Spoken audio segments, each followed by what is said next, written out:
Hey everybody, so you guys know what time it is. We've missed y'all as much as you missed us. It's time for Spitting Sports with your one and only host, Marlon Jackson, along with my new team member that I love to bring on board and introduce you guys to.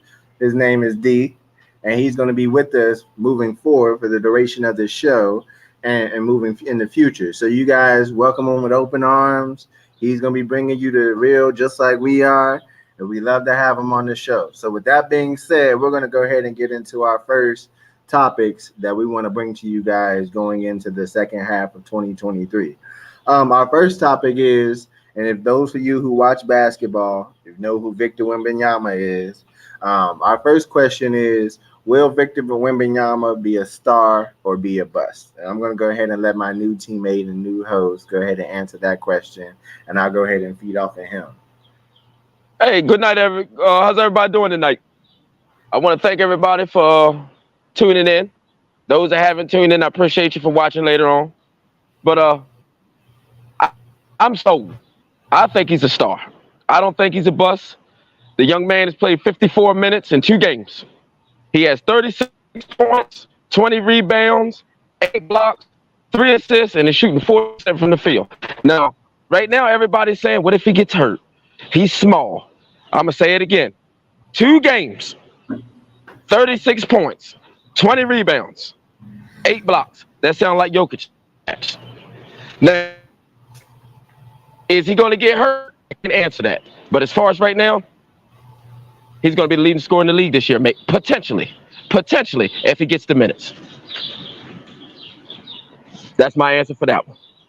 I would say I agree with that. I say he can become a star. I just don't think he's going to be a star right away, because a lot of these great stars that we've seen right now didn't become a star until years under their belts. You know, when you look at a lot of them like Giannis, Jokic, Murray, Booker, those guys didn't become stars until they got those few years in the NBA, you know, and actually, you know, took the time to put that work in and craft. And I think in the next 4 years, Wembanyama is going to be the face of the NBA. I just think right now he has to work hard and prove everyone wrong and why he's the number 1 pick in the draft. I got one question for you. Now, matter of fact, this isn't for you. This is for the viewers. Okay. How many of y'all have played 2K or live NBA basketball? When you created a player, you put his stats all the way up. You put his height all the way up. You had him running point guard. The highest they let you go was 7'2". This guy is 7'5". He's more than a created player. Other than him getting injured, how can he bust? I get that. I'm not saying he's going to bust, but I'm saying right now I think that there's a little bit more that I see that he has to do in order for him to be that number 1 guy in the face of the league. Okay. Most definitely. Let's get his weight up, which is number 1 for sure. Because you know what I'm saying? Them bigger guys in there, they will push you around, like I said. But that's most definitely. If he's going to be able to get into those foul trouble and be able to make those free throws. I think the second is he has to develop a signature shot. Because I think that a lot of big guys and a lot of guys like him, if you have that signature shot that nobody can stop, oh yeah, you're going to be tough to beat. They can't figure out a game plan for you. And I think the third thing is his IQ has to become a lot sharper than it is right now. If he gets those 3 things as right now as he is as a rookie, oh yeah, you're not stopping him. I agree with you 1,000%. This dude is going to be the motherfucking guy. Now I will add this. I'm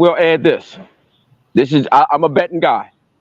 He gets put on 5 posters first season. Oh, I'm with you. He's going to get dunked on. Oh, he's going to get put on posters. But as far as anybody stopping him close to that rim, I don't see it. I don't. The way the league is going, they're calling soft fouls. I mean, he's right there. All he has to do is just put his arms up. But do I think he's going to get... Uh-oh. What's going on, man? I don't think he can hear us. Oh, hold on. I got to take him out from mute. What up, Brandon? Oh, now I got to head to unmute myself. All right. What's up, boss? What's going on? Nothing. So I All sent right. you the. So yeah, man. So we were just talking right now about the Victor Wembanyama. We were saying, is he gonna be a star or is he gonna be a bust in the league in the future? So, all right. So I'll start off by saying that if he's going to be a bust, the only way that happens is if it's a Greg Oden type of situation where That his body just doesn't hold up, and because he's so tall, he's like 7'5", 7'5". 7'5". Like basically, I don't think any player that tall has played like 1,000 games in the NBA or something like that. So I'll look that up just to see like what's the most amount of games someone that tall has played. But I'm pretty sure they haven't reached 1,000 before. I think Mark Eaton might be up there, but that's the only way though that is if like just the body just breaks down and he just can't handle. But do you think, Brandon, he can be like the future and the face of the NBA for a couple more years once he starts working on a lot more different aspects of his game and adds a lot more to his game? So face of the NBA, that's probably at least a few years away. I think he has more. I think there's more. There's more ground to cover for him to get to the type of level where people are thinking. Like some people probably think like right now he's going to come in and like maybe he'll be like an all-star like right off the bat. Mm-hmm. Probably not. I agree. I think so. I think so. I'm not saying it's true. I'm not saying it's true. I don't think he's going to be an all-star from day one. I don't see because like what's an all-star to you, sir? What's an all-star to you, sir?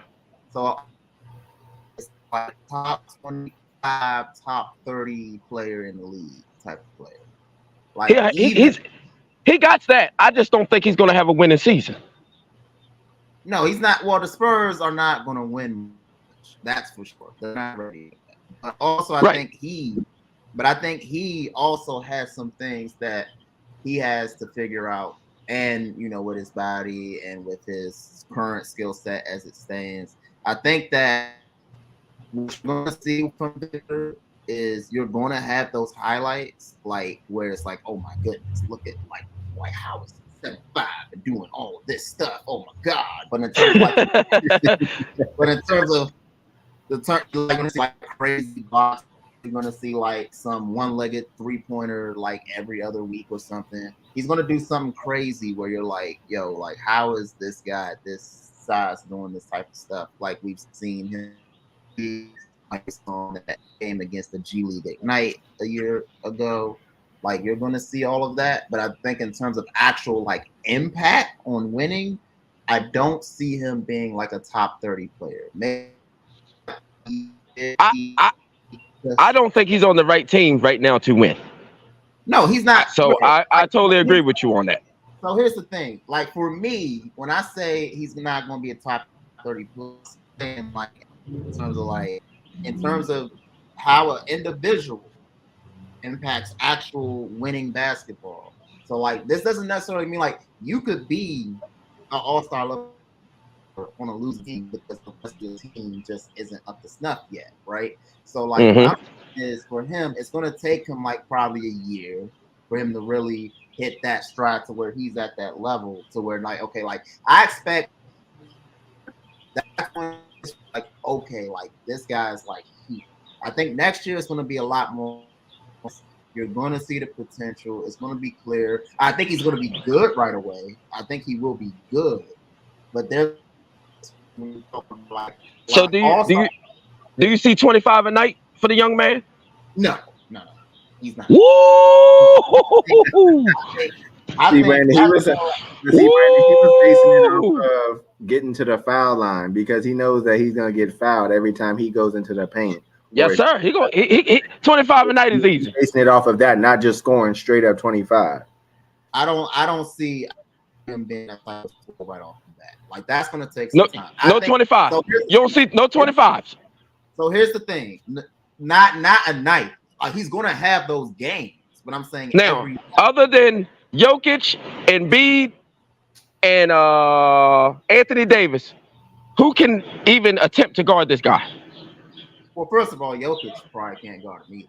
To be fair, I mean, Jokic is a smart, fundamental player, so he knows things that can kind of throw him off a little bit. Embiid he's a massive player. He's powerful. He's got a little speed, But there's not many guys in the NBA that can contest a 7'5" guy, whether he's skin and bones or not. So here's the thing, though.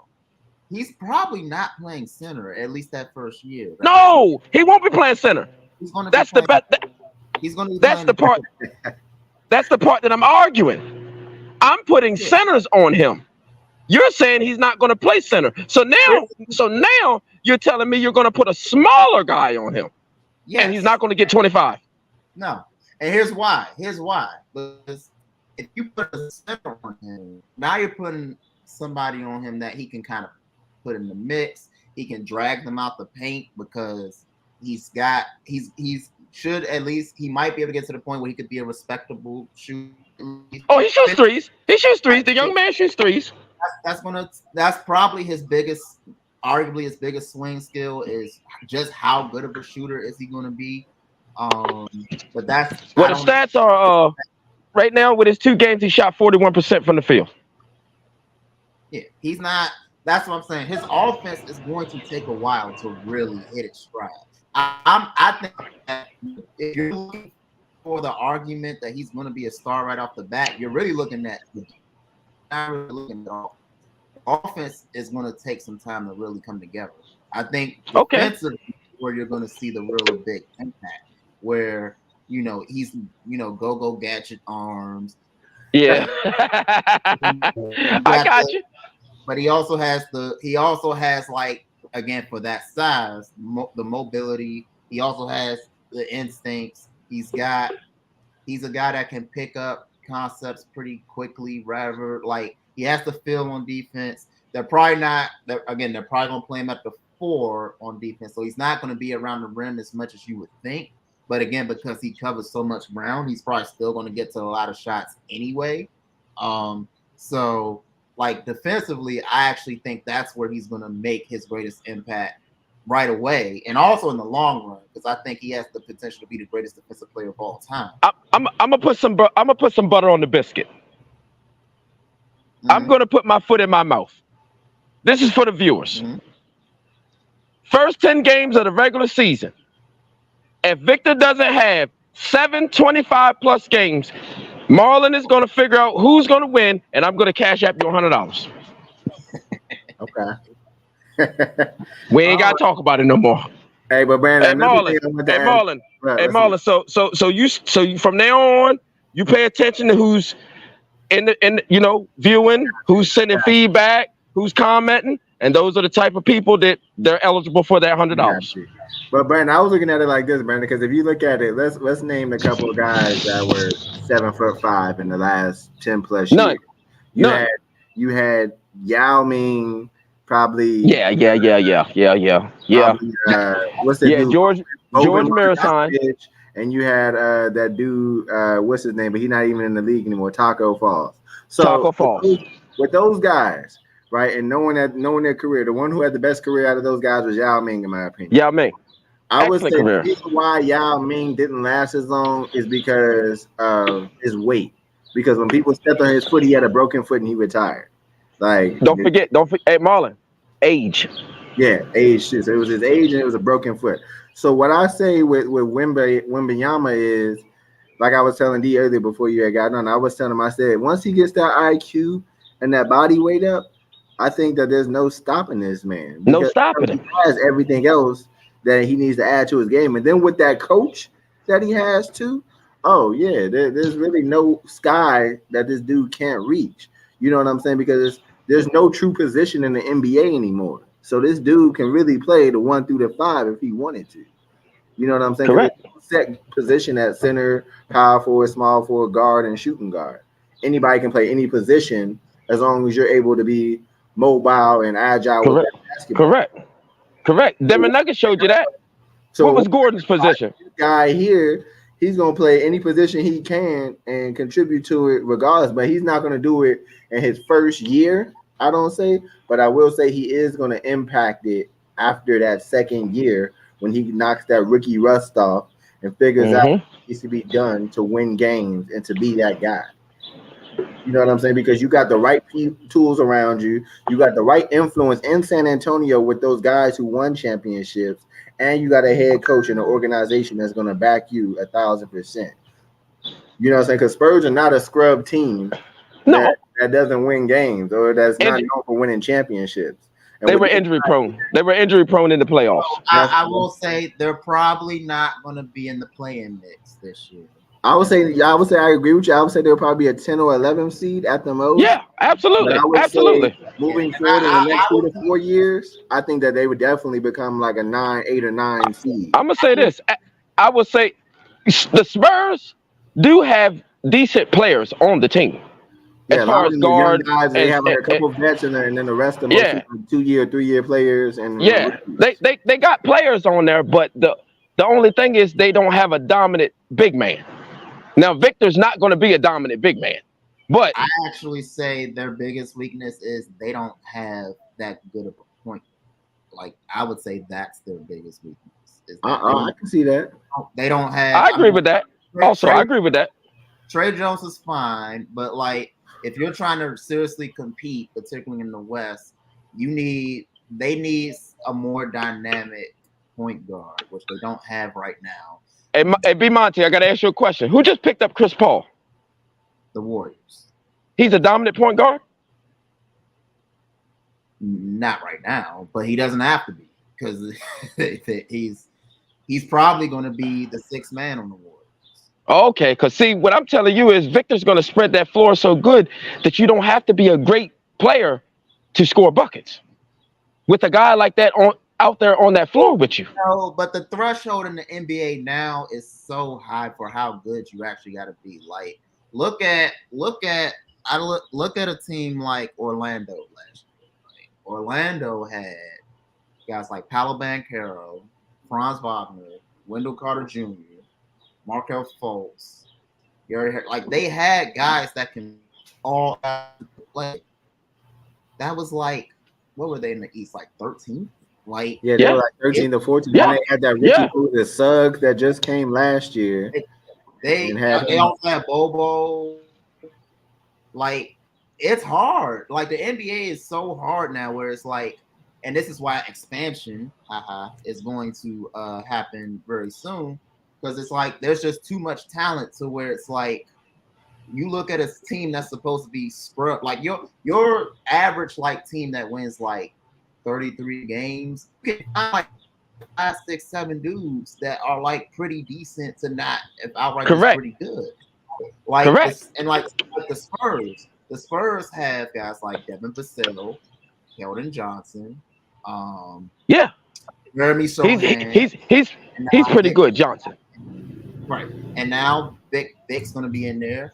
And I'm not going to say I would be surprised, but I'm pretty sure they're probably going to be like 13th or 14th in the West when it's on. Oh, they'll probably be last seat, but I'm going to say this because you said point guard position. They'll be better than the Blazers. They'll definitely be. You said point guard position.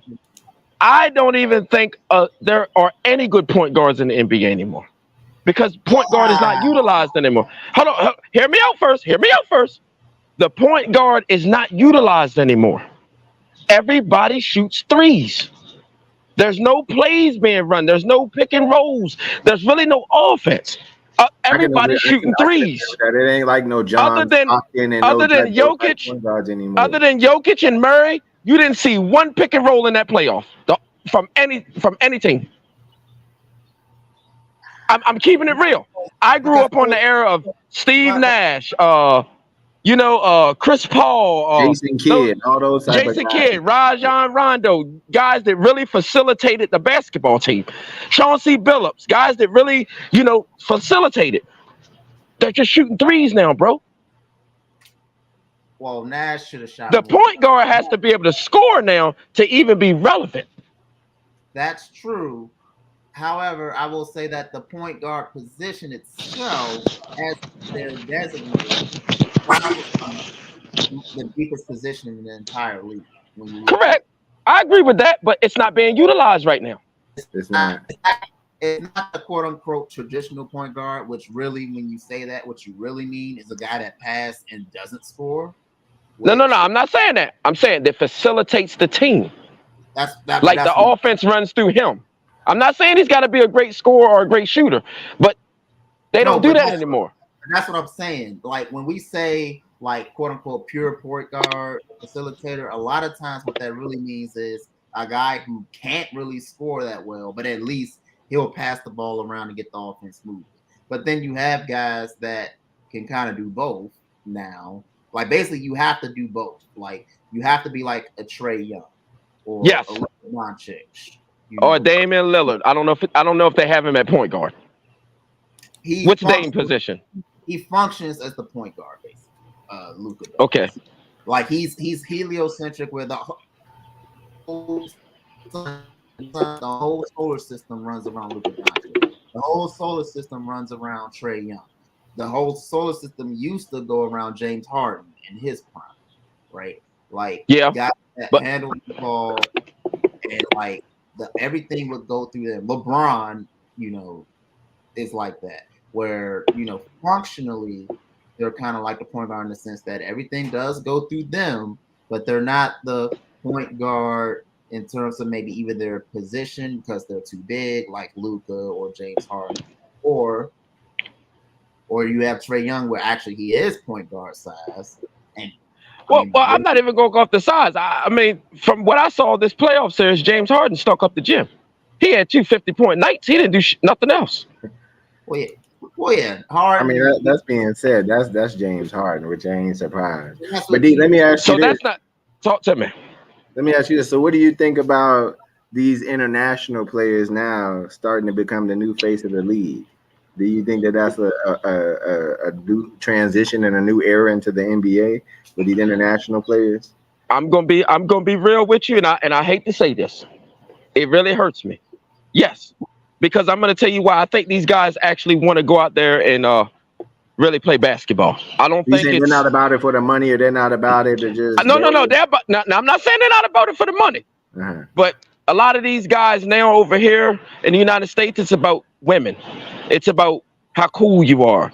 What kind of hairstyle you got. How many tattoos you got. I really feel like these international players, they're coming to play ball. And they let you know that I can't be stopped. You can't check me, and it doesn't matter. That's what I'm looking for in a basketball player. I can agree with that. What do you think, Brandon? Do you think the international players is taking over the league right now, man? I mean, if you look at the last 5 MVPs, all of them are international players. Can I add one thing? Before Monty answers your question? You got Giannis, Jokic, Luka, and Porzingis. Those are the top 4 scorers in the NBA, minus Joel Embiid. And they only take up 21% of the whole NBA. By the way, Embiid is also international. No, but I'm saying he's not. I didn't even put him on the list.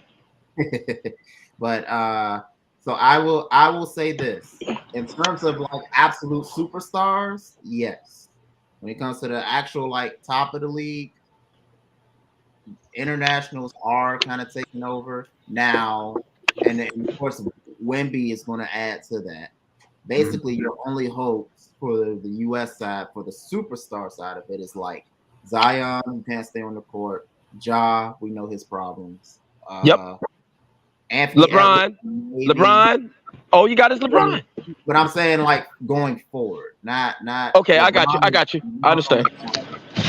I understand. The best U.S. player in the league right now is probably between Steph and KD, U.S. born player right now, and both of those guys are my age. I can't take that. I can't take that. I can take Steph, but I can take Steph, but I can't take KD. I watched him stink up the gym all playoffs. I lost a lot of money on KD. They're on the same. The point Steph, Steph, I'll take him. I'll take Steph. I'll take him. But those two Kevin Durant, nah. Yeah, but those two guys are my age, and I'm gonna be 35 on Thursday. So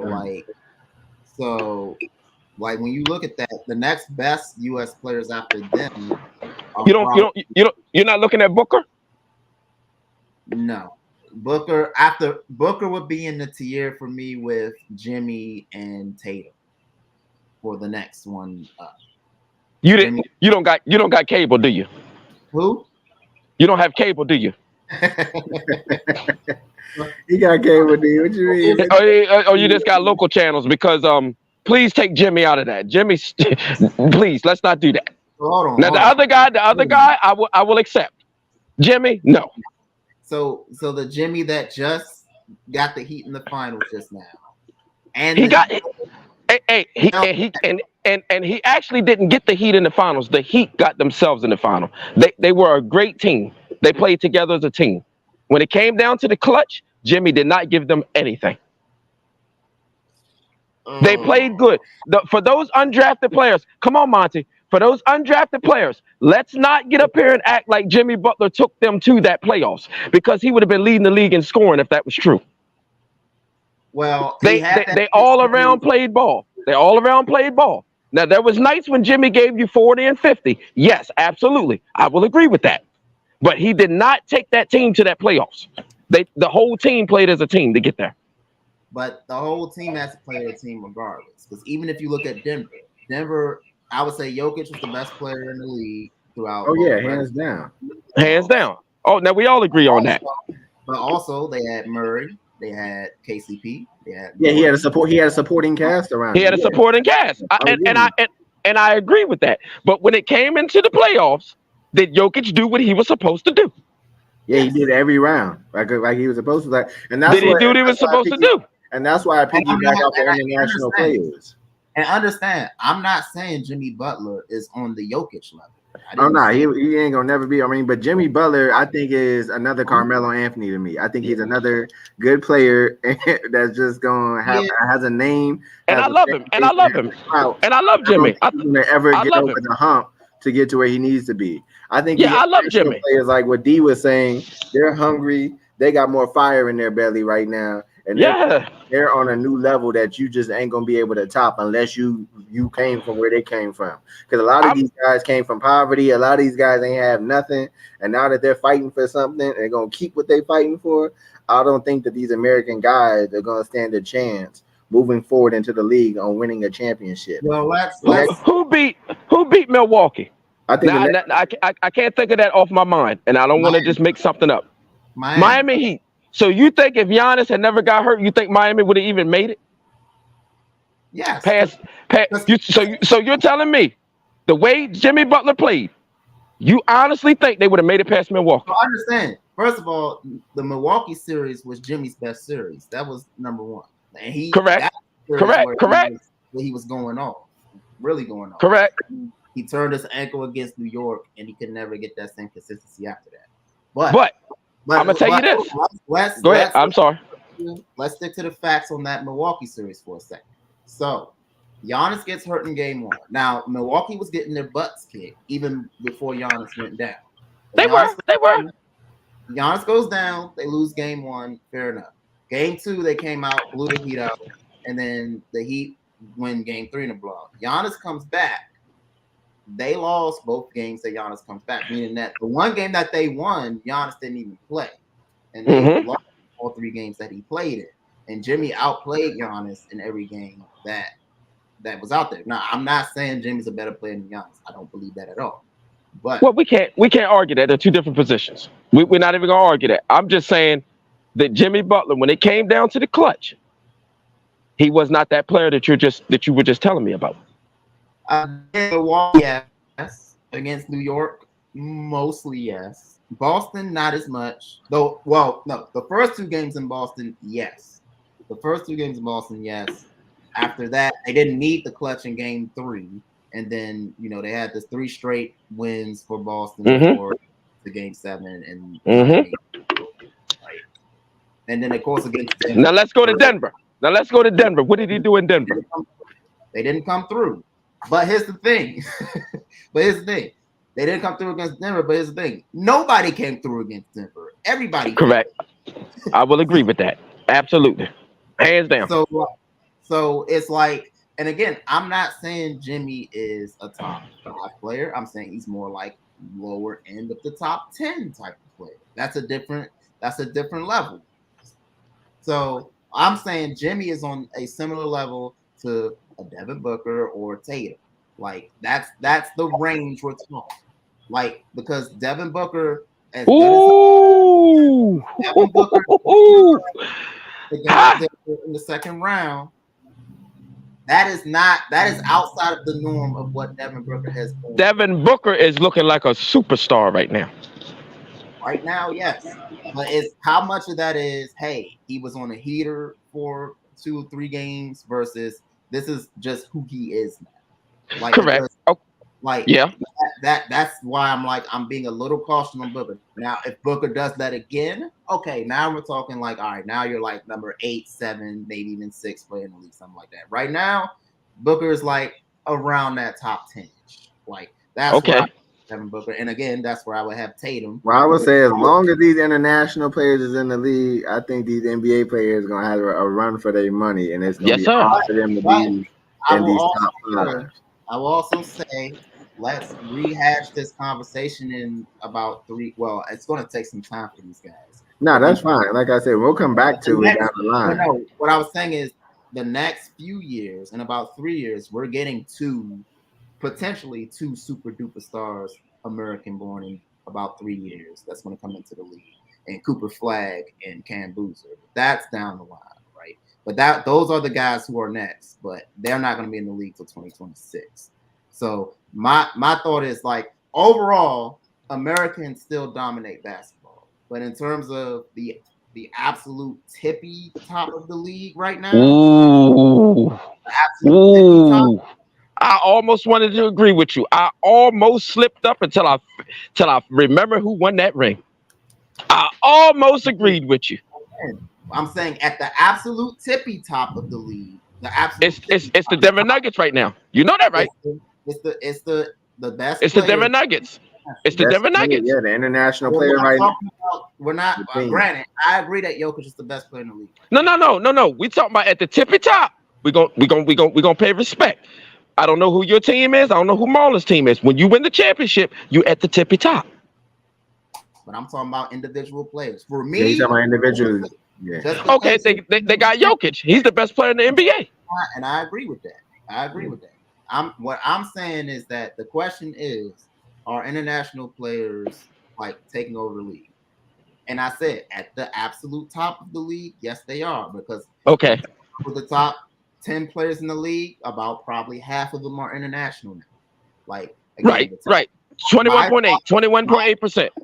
My top 10 players in the league would include Jokic, it would include Giannis, it would include Embiid, it would include Luka. Yeah. Okay, that's 4. Keep going. And that's probably that's 4 out of 10. That's 4 of the top 10. That would be international. Now, if you take the talent of the league as a whole, like if I you would not propose Porzingis in the top 10.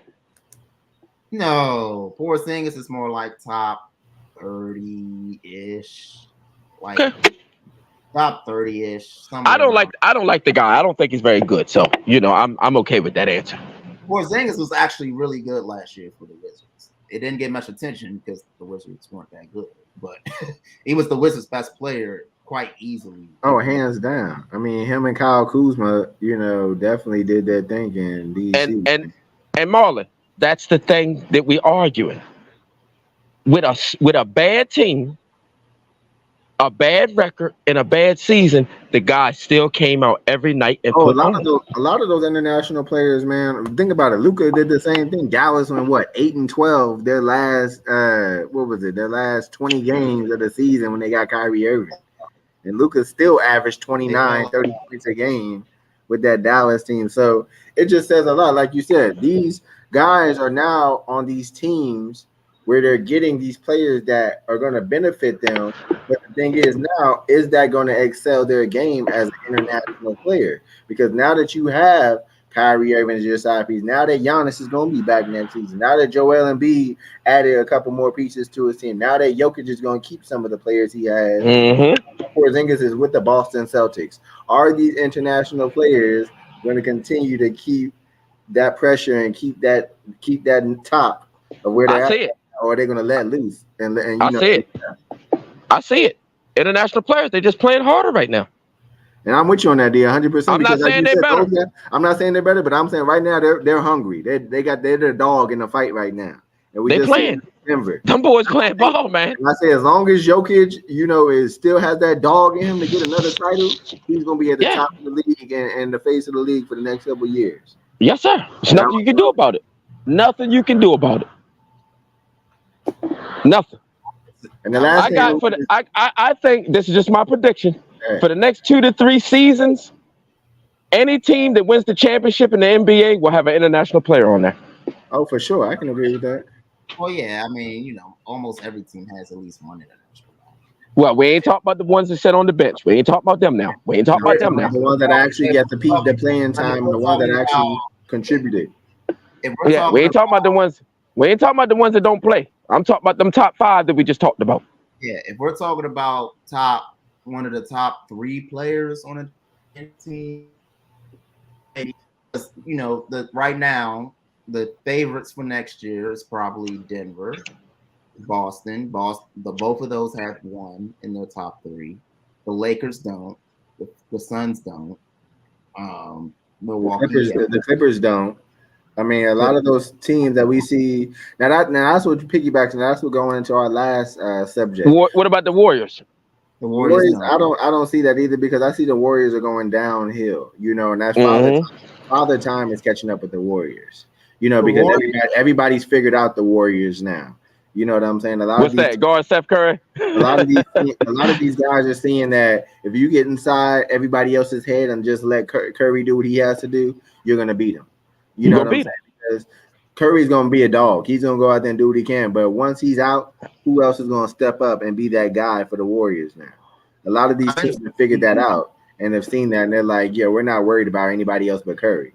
Because Thompson, he'll have his inconsistency games every now and then. Draymond ain't really a big threat, but on defense, Chris Paul, he has a hamstring injury, so we're not really worried about him. Kevon Looney's on defense. I mean, then it's like, what about your bench? You know what I'm saying? So there's a lot of things that they figured out about the Warriors. They're not that dynasty team they were from 2014 to 2020, in my opinion, only because of the players that they got rid of and added. And I think that takes a lot of toll on a team when you do so much trades and so much free agency and so much taken away that it's just like it messes up a lot of the chemistry. You just said something amazing. That's why the Miami Heat lost to the Nuggets. Don't double team Jokic. Let him score 50.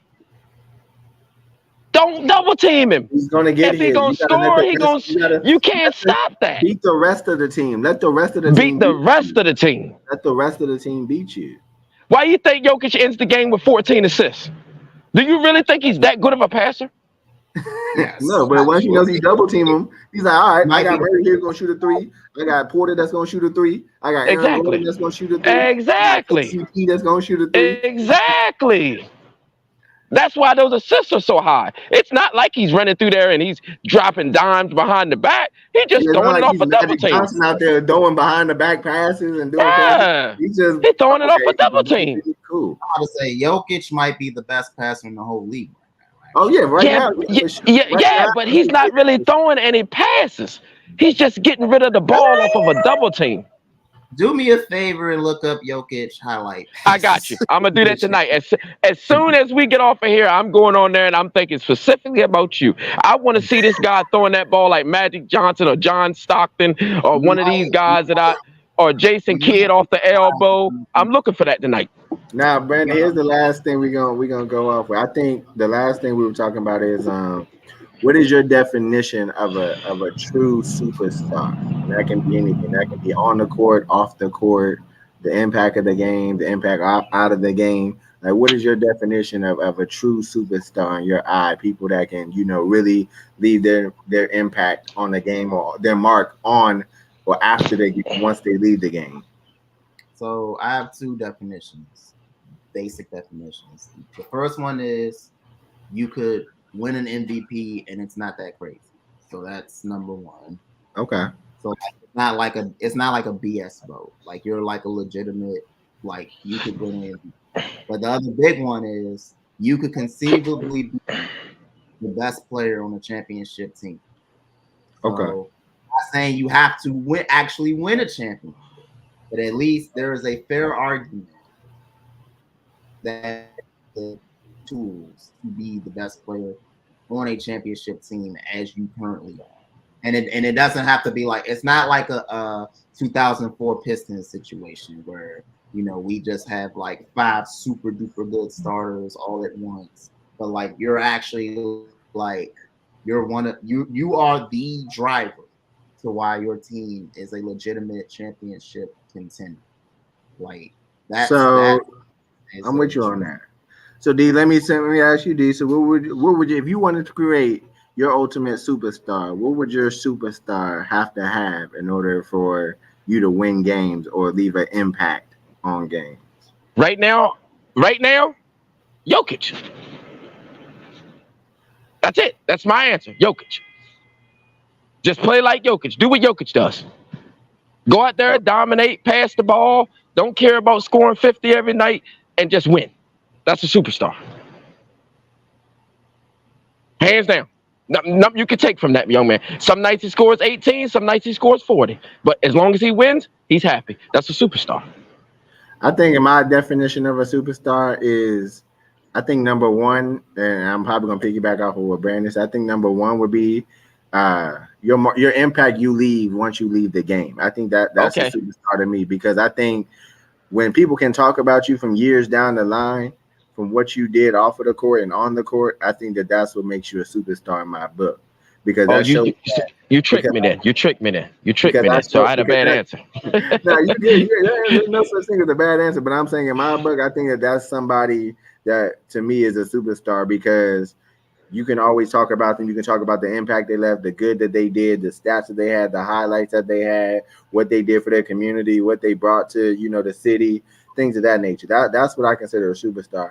And the second thing is, I'm gonna go with Brandon, what he said off of the championships, being a great player on a championship team, because you don't have to be the star on that championship team, but as long as you're impacting and leaving your mark on that championship team, you're a superstar to me, because you went out there and left your blood, sweat, and tears, whatever you had to do out there on that court, 48 minutes a game, to go out there and show these guys that you want it. And I think to me, that's what a real superstar is, somebody who wants it badly than another person. And they're not just playing to make money. And I agree with you. You just hurt my feelings too, because I just thought about Tayshaun Prince. I hate that guy. I hate that guy. You got to think about. I hate Tayshaun Prince, but he's a superstar. My thing is, to me, a superstar is not just somebody who wants to go out there and make money, go out there and look good. I think a superstar to me is somebody that goes out there and makes the whole team better. Can make the whole team better for one, can keep the fans, to a place to where it's like the fans want to come and see you because you have an attitude. Your attitude is perfect. They like your attitude. You're not arrogant. You're not conceited. You're not cocky. You're good. Let the fans tell you that you're good. Don't tell yourself you're good, because when you tell yourself you're good, now you're trying to convince who you're trying to convince. Yourself. And that's how right. When it comes to superstars. So I think, like you saying, like y'all both were saying, I agree with both of y'all answers. But I think, in my opinion, the great superstar is what you do on the floor and off of the floor. Once you start from the league and once you end from the league, and that's in any sport. You know what I'm saying? Because once you have that name that carries with you until you in your grave, I think that's what makes you a true definition of an all-star or a superstar. I totally agree with that. I agree with that. And I think right now, a lot of the superstars, and I don't know, Brandon, if you watch the BAL League, I don't know if you watch the BAL League, but a lot of these superstars are coming from the BAL League, which is the African Basketball League. And a lot of them are coming because a lot of these guys, are hungry right now. And a lot of these guys don't care about being fancy and doing anything. What they care about is winning for their country and winning for their family and winning for these fans. Mm-hmm. And I think that right now, that's where the NBA is lacking. And I'm not saying the NBA can't get better at doing it, but they need to have certain type of standards when it comes to these superstars and not let the stars run the league. Because when you let the stars run the league, now you're changing the whole premise of what the NBA truly stands for when these stars start thinking that they're bigger than the game of basketball. That's right. Absolutely. Absolutely. Because there's no point of having these owners and commissioners and all these people, and then the stars are still calling the shots. to me, that now you just lost the whole thing. What do we need you for then if the stars are calling the shots? You know, my definition, I'm like, let the star be the star, but still have some type of, I guess you could say, tactic plan in place for when these stars start to feel that, they're bigger than the team or bigger than what they're supposed to be. Let the fans and let everybody know that you're a star. Go out there and work hard. Like you're saying, Jokic does. He don't give a fuck about being a star. He goes out there and works every night to win games and to impact the city and to go and win championships. He don't care about dropping 100 points a game and all That's that. right. He's about winning.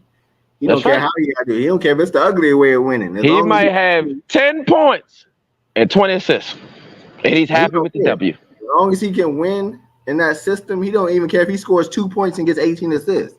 As long as he wins in that system, to me, you're always going to be the star. Yep, absolutely. I agree with that. And that's what basketball, how basketball used to be played. It was a team sport. Now it's all about who can hit the most threes. And that's what you said, D, when a conversation we had previously before. What you said is, who's going to bring the most money to the league? That's who's right. Gonna bring the most money for the league. If it ain't about bringing money to the league. So, one time there you peeped it, everybody piggybacked off Steph Curry. See, Steph Curry made it cool to hit threes.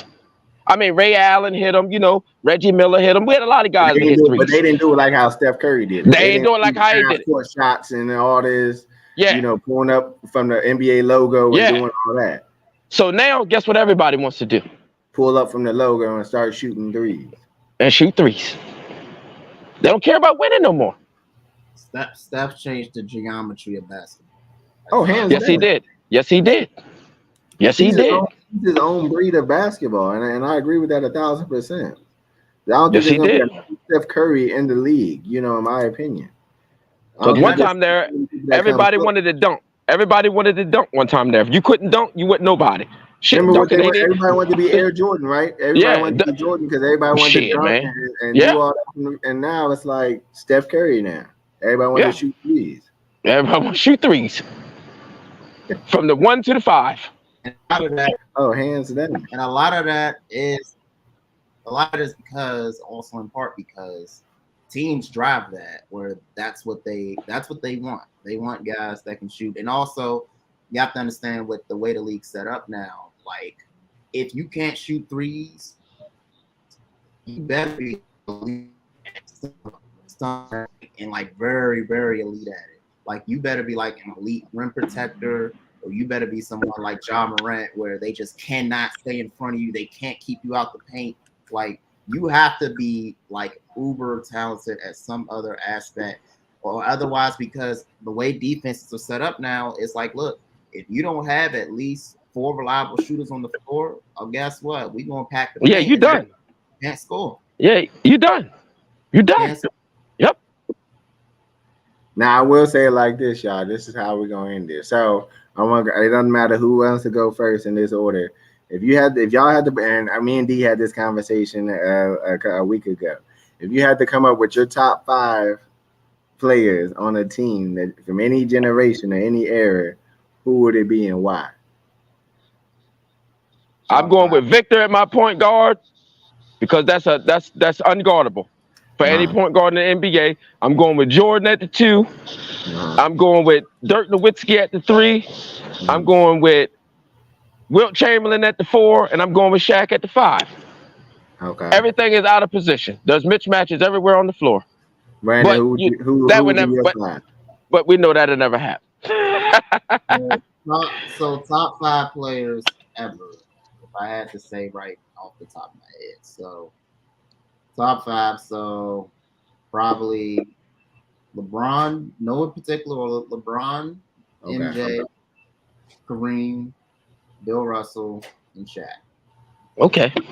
That's dope. That's dope right there. That's a dope team. And to end it off, mine would be Magic Johnson, Michael Jordan, Larry Bird, Tim Duncan, and Hakeem Olajuwon. Oh, yes, yeah. There's number ballers out there. And those would be my guys because, and like you said, it doesn't matter what position they play. They're gonna go out there and impact the game, and that's why I chose those guys, because any one of those guys can take over a game, even when one goes cold. So, and that's how I look at it. And y'all picks ain't bad picks because each one of your guys can take over a game when they're ready to take over a game, no matter who's hot or who's not. So, with that I'm being just mad said, I couldn't put Kobe in there. That's all. so with that being said, y'all, we appreciate y'all tuning in to the show tonight. This one was a good one because it got us to see the ins and outs of the league moving forward and seeing how things are changing in the era of basketball. So we want you guys to continue to keep watching us, continue to keep supporting, and continue to keep staying up to date on the new rules and changes of things in the league because you're going to be surprised on how things turn out. So we love you guys. Tune in next week. We'll be back. Before you go, Marlon, before you go, what's that? That bet is still in effect. I'm with you. All right. I just want to make sure they don't forget that. 10 games. You got to give me 10 games, though. I got you. 10 regular season games. Y'all hear him? We're going to give y'all we're going to give them 10 games. Y'all hear him? 10. I got to get 7 out of the 10. Y'all hear that? 7 out so of the don't 10. So don't come preseason talking about, it's no. 10 regular season games. Y'all heard it first. So with that being said, we love y'all. We're going to see y'all next week. We're going to even bring y'all some more topics. And hopefully we'll have, my partner in crime and sidekick on next Sunday for us to add a little bit more to the topics. So we love y'all and we'll see y'all next week. Peace, fellas.